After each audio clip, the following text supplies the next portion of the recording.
Okay, now we will go through the most sophisticated way of automation, of advanced automation function, which is error detection and recovery. So of course, in any automated system, there are hardware malfunctions and unexpected events. Okay, so the reason why we cannot afford this because it will cause delay and loss of production. So if the problem is not being corrected, and therefore we cannot have a regular operation restored.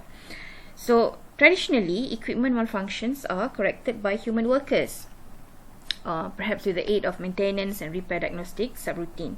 Now, when we have more computer control involved in manufacturing processes, there is basically a trend towards using the control computer not only to diagnose, but also automatically take necessary corrective action to restore the system to normal operations.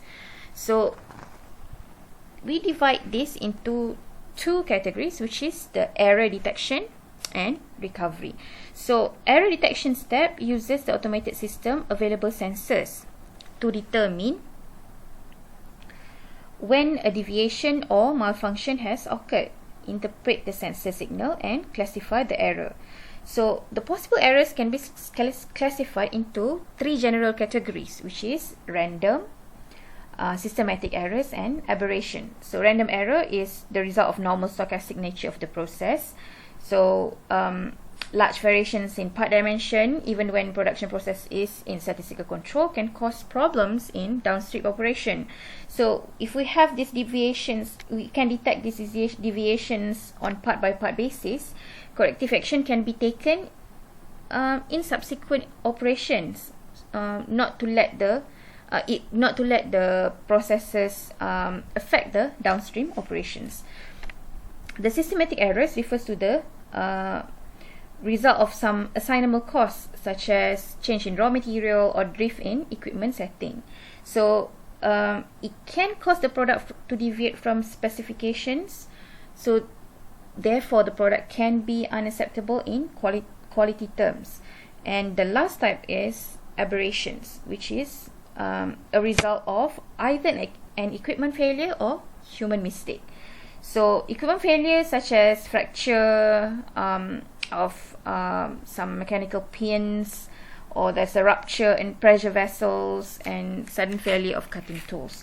So this type of equipment failures, we call that as an aberration error. Human mistake is also part of aberrations, which is usually include errors in control program, or if the substitution of different or wrong raw materials in the processes.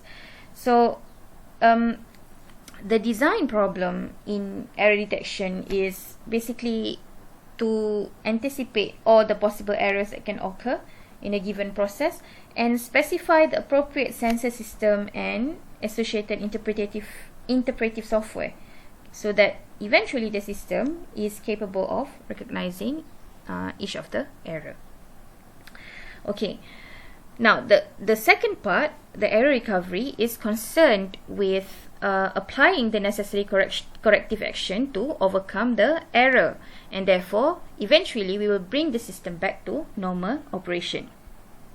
So a specific recovery strategy and procedure should be designed by the management for each different error. So these types of strategy can be classified as these four. First of all is make adjustment at the end of the current work cycle. So when the current work cycle complete, the part program should branch to a corrective action subroutine specifically designed for the error detection. Then execute the subroutine, and then finally returns to the work cycle program. So this action is done to reflect a low level of urgency. So it is usually done to reduce random errors in the process. Second one is we make adjustment during work cycle or during the current cycle. So this is this indicates a higher level of urgency. So, for example, to correct or compensate for the detected error as soon as the error is detected.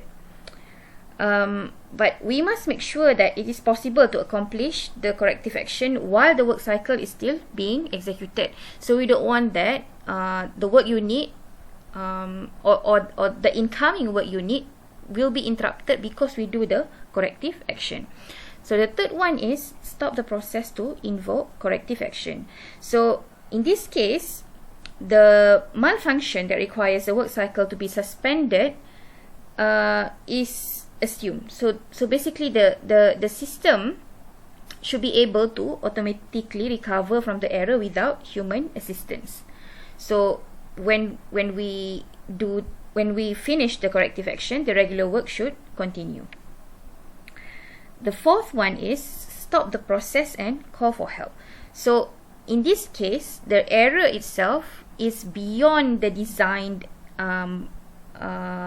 error, not design error, the design strategy for that involves in the diagnostics earlier. So the error itself cannot be, or the error itself does not have specific maintenance routine. So so this situation typically happens because the automated cell is not unable to correct the problem, and of course, like I said, it's not classified into predefined list of errors. So in either case, we need a human assistance. So that's why we interrupt and stop the process as well as call for help.